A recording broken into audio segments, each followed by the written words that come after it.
Estamos de volta com o Estúdio 360. Olha, não foi só a dinâmica das relações de trabalho que sofreu impacto com a pandemia, mas também a saúde mental dos profissionais que estão trabalhando à distância. Não é todo mundo que se adapta ao home office. Exatamente, Cacá. As pessoas são diferentes. Tem quem prefira o isolamento, trabalha até melhor no silêncio de casa, mas também tem quem precisa daquele ritmo do presencial. E é a geração mais jovem que vem sofrendo mais com o esgotamento profissional ou a síndrome de burnout.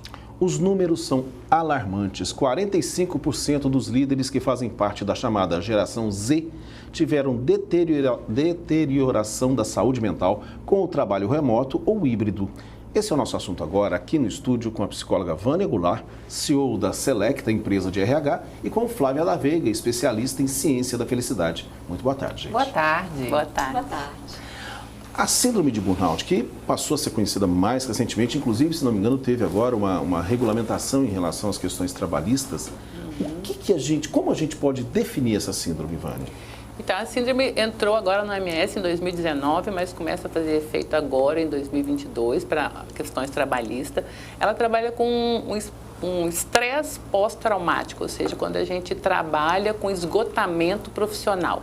Então, temos visto muito pessoas sofrendo desse isolamento, né, desse processo agora que aumentou com essa dificuldade das pessoas, e ele traz um esgotamento mental, ele traz processos de até dores corporais, depressão, isolamento, dificuldade mesmo de se fazer presente, de se sentir, vamos dizer, atuante, produtivo, né? A pessoa começa a ter um deterioramento das suas, vamos dizer, atividades laborais, e isso vai aumentando, se não tratado e se não percebido, pode trazer grandes processos de depressão, síndrome de pânico e algumas outras disfunções até fisiológicas, como os problemas cardíacos, né, e outras coisas mais. Agora, quando começou a se falar mais sobre a síndrome, eu imaginava que era quando a pessoa sofria no trabalho uma pressão excessiva por parte da chefia, algo que vinha de cima para baixo, sabe? Mas pelo que eu vejo hoje, não é bem assim, né? Às vezes a pessoa não fica bem naquele ambiente, não necessariamente ela está sendo assediada, algo assim. Exatamente, esse é o ponto. Porque quando a gente fala de burnout, a gente está falando de um esgotamento. E o esgotamento, inclusive, pode ser relacionado a trabalhos que a gente ama fazer. Esse é até um ponto interessante que tem sido identificado em pesquisas, inclusive pessoas que têm propósito, que são apaixonadas pelo que fazem, elas se encontram também com a síndrome de burnout, porque quando você entra no esgotamento mesmo.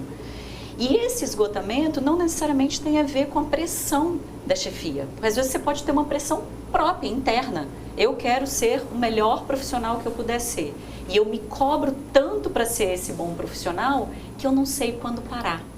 Eu não sei quando, por exemplo, descansar. Eu não sei quando fazer pausas.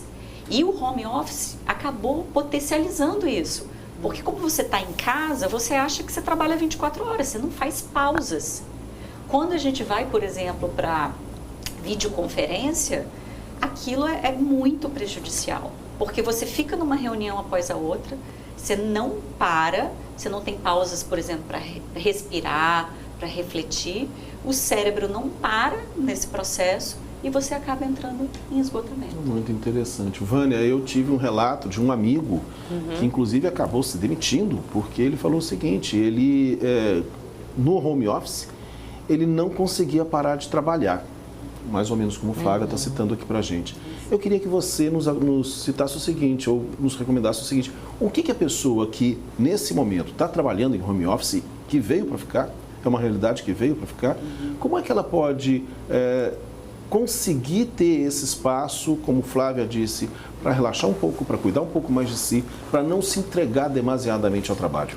Eu acho que Flávia trouxe a questão da pausa, né, da gente se policiar, da gente se conhecer. Então, o processo de autoconhecimento e de organização mental, né, que a grande maioria das pessoas estão sofrendo, e os líderes também de ajudar os seus subordinados nessa divisão de tarefas.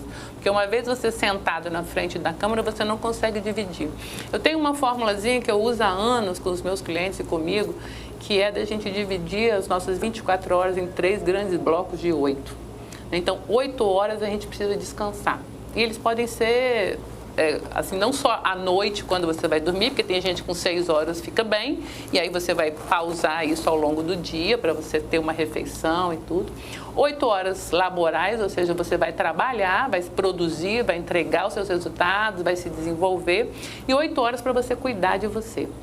Obviamente, às vezes, numa semana você tira de um dia do outro, mas se você considerar isso, com certeza, seu equilíbrio mental, físico e espiritual vão conseguir dar conta e você não vai entrar no esgotamento. Você precisa cuidar disso. E esse ensinamento individual e também das lideranças é o que a gente agora está passando. A gente precisa se dar conta desse protagonismo, que é você primeiro cuidando de você e, obviamente, de formar líderes que possam olhar para isso com um cuidado melhor, né? Que a gente acaba vendo que eles não têm esse preparo, que o controle ela ali, né, no chicote atrás de mim, próximo, aí eu sei que se o cara está ali, se chegou, essa coisa do horário de... Não tem mais sentido, né? A gente vai precisar melhorar e evoluir muito isso, né? 8 horas de trabalho, mas dentro da forma que você conduzir, será muito melhor. Agora, nessa pesquisa que apontou 45% das jovens lideranças com síndrome de burnout por causa do trabalho remoto ou híbrido, é mesmo impressionante, é quase metade desses jovens, é muita gente, né? Como eles podem fazer nesse sentido de ter uma vida mais saudável, de entrar nessa fórmula de 8 por 8 por 8, né? O que eles devem pensar e também como convencer a chefia de que ele não está ali 24 horas à disposição. Principalmente hoje, mesmo quem não está no trabalho remoto, está com o WhatsApp, né? Verdade. Então, como fazer isso? Como aliar isso tudo? Eu acho que a Vânia até traz uma questão importante. Eu acho que tudo começa por uma liderança consciente. A gente precisa de líderes conscientes. Líderes conscientes de que não adianta matar a galinha de ovos de ouro. Não adianta pressionar a ponto das pessoas adoecerem. Então, esse processo precisa começar por um líder. Um líder que entenda, esteja atento, por exemplo, para os sinais dos seus funcionários. Que entenda que ele está em casa e que com isso ele vai ter um pouco mais de dificuldade de lidar, né, de separar todos essa rotina e esses elementos. Então, o primeiro passo é o líder. O segundo passo é você mesmo, num processo, no primeiro ponto de autoconhecimento. Ou seja, quais são os meus limites? E entender que quando eu descanso, a pausa não é luxo. Por exemplo, a atividade física.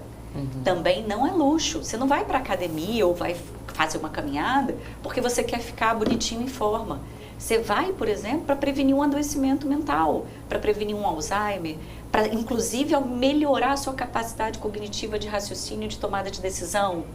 Então, trazer elementos que possam reduzir o estresse, porque quando você está muito estressado, você tem uma descarga de cortisol, isso inclusive dificulta a sua tomada de decisão e seu raciocínio.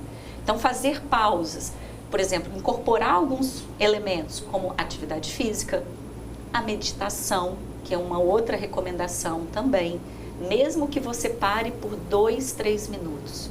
Pausas ao longo do dia para você respirar, para você se conectar. Então, existem algumas dicas que a gente pode adotar no dia a dia, mas sempre tendo a consciência que isso não é luxo.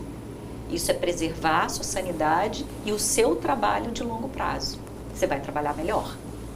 Agora, isso são medidas que as pessoas, né, podem adotar na tentativa de evitar o burnout. Agora, e se a pessoa já está sofrendo com essa síndrome, Vânia, qual é o caminho para ela tentar algum tipo de alívio na situação que ela está vivendo? Primeiro é realmente identificar, porque ela é difícil. A gente tem muita facilidade, assim, se alguém está com o braço quebrado, se eu estou com o braço, eu sei, eu não mexo com o braço, eu paro com o braço. Ninguém fala assim, tira esse gesso, essa tipóia daí, vem. Não, agora se eu estou com esse esgotamento, esse burnout, ou uma depressão, vamos chamar assim, que é uma palavra mais, vamos dizer, corriqueira nesse momento. Eu falo assim, não, para com isso, vai correr na praia. Né? Então, assim, primeiro é você admitir, né, que você está fazendo excedendo do seu tempo.